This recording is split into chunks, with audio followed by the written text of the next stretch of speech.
Résultat avec Antoine Feneau. On parlait de la Caroline du Nord, gagnée par Donald Trump, avec Oui, beaucoup d'avance. Absolument, c'était un résultat qui était attendu, celui de la Caroline du Nord, et il est tombé. Et effectivement, la Caroline du Nord est donc remportée par Donald Trump et ses 16 grands électeurs.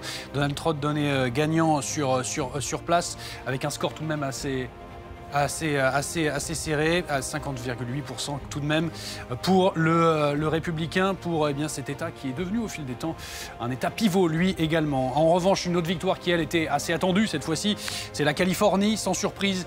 C'est Kamala Harris qui l'emporte avec ses 54 grands électeurs, avec quasiment 60% des voix, un peu moins de 20% du dépouillement, mais on peut être sûr du résultat. L'Idaho, lui, est sans surprise, lui, acquis à la cause de Donald Trump, qui l'emporte donc dans cet État et qui glane au passage 4 grands électeurs supplémentaires.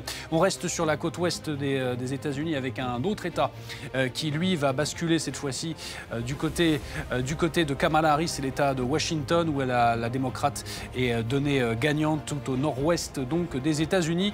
Voilà donc pour ces derniers résultats qu'on pouvait vous communiquer. La Caroline du Nord, résultat d'importance. On va donc jeter un coup d'œil à cette carte des États-Unis qui va être, elle, mise à jour. Et vous la voyez, cette carte qui donc se colore majoritairement de rouge pour l'heure, avec donc la Caroline du Nord qui est donc tombée pour Donald Trump. L'extrême ouest, la côte ouest américaine, reste, elle, bien ancrée du côté des démocrates. Au niveau des grands électeurs, qu'est-ce que ça nous donne? Eh bien, on va regarder la barre fatidique des 270 et Donald Trump est plus proche que jamais. 230 grands électeurs pour le républicain. Kamala Harris, elle, confirme pour l'instant son retard avec 187 grands électeurs pour l'heure. Donald Trump qui semble donc avoir une légère avance à l'heure actuelle.